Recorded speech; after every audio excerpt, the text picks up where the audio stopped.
রাব্বি, সকাল থেকেই যে ঘটনা সেই ঘটনা কিন্তু এখন পর্যন্ত সমাপ্ত হয় নাই। আমরা আসলে ৫টার পরে সোয়া ৫টার দিকে আমি বিজিবির সঙ্গে কথা বলেছিলাম যে রৌমারীর জামালপুর বিজিবির আন্ডারে যে রৌমারী সেখান থেকেও যে খবরটি এসছে একই খবর এসছে কুড়িগ্রাম বিজিবির আন্ডারে যে সোনাহাট রয়েছে সেখানেও যে তারা বলছে যে এখন পর্যন্ত ভারত থেকে যাদেরকে পাঠানো হয়েছে তাদেরকে ক্যাম্পে রাখা হয়েছে এবং তারা বারবার বিএসএফ এর সঙ্গে যোগাযোগ করছে পতাকা বৈঠকের মাধ্যমে তাদেরকে ফেরত পাঠানোর, কিন্তু এখন পর্যন্ত বিএসএফ এর পক্ষ থেকে কোনো প্রকার সাড়া দেয়নি। এবং একই সাথে রৌমারীর যে এলাকায় সেই এলাকায় কিন্তু এখন পর্যন্ত উত্তেজনা সেটা কিন্তু এখন পর্যন্ত রয়েছে, তবে সোনাহাটে তেমন কোনো উত্তেজনা নেই। কিন্তু বিজিবিরা বারবারই চেষ্টা করছে, নানাভাবে চেষ্টা করছে বিএসএফ এর সঙ্গে কথা বলে পতাকা বৈঠক করে এই ৩৭ জনকে যে তারা ৪টি সীমান্ত দিয়ে যে বাংলাদেশে পাঠিয়ে দিয়েছে তাদেরকে ফেরত পাঠানোর।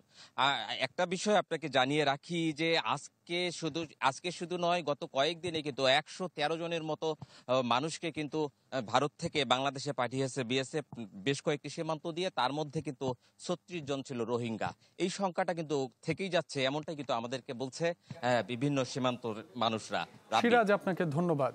এবার সাতক্ষীরা সীমান্ত পরিস্থিতির খবর জানাতে যোগ দিচ্ছেন আমিনা বিলকিস ময়না। ময়না,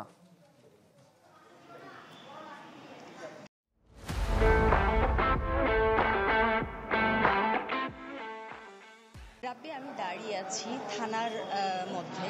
এখানে এই যে আমার পিছনে দেখতে পাচ্ছেন পুশিন করা যেসব ব্যক্তিরা শিশু, যুব এবং মধ্যবয়সী নারী পুরুষ আছেন, এখানে নারী পুরুষ শিশু দিয়ে মোট ২৩ জনকে সাতক্ষীরা কুশখালী সীমান্ত দিয়ে পুশিন করা হয়েছে।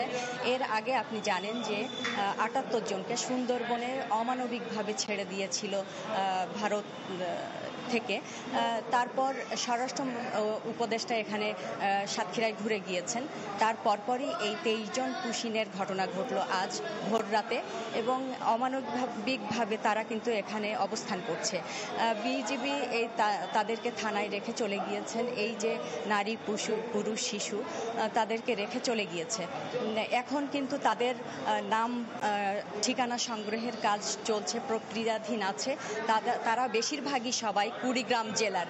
এই কুড়িগ্রাম জেলা থেকে তারা কিন্তু ভারতে গিয়েছিল এখান থেকে ২৭-২৮ বছর, কেউ ২৭-২৮ বছর আগে তারা ওখানে ভাটায় কাজ করত। একই সাথে তাদেরকে পেয়ে বিএসএফ তাদেরকে থানায় তাদের ক্যাম্পে নিয়ে আসে এবং সাতক্ষীরার কুশখালী সীমান্তে ঠেলে দিয়ে মারতে তাদেরকে ঠেলে দেয় এবং তারা এই অবস্থায় এখন সাতক্ষীরা সদর থানাতে অবস্থান করছে।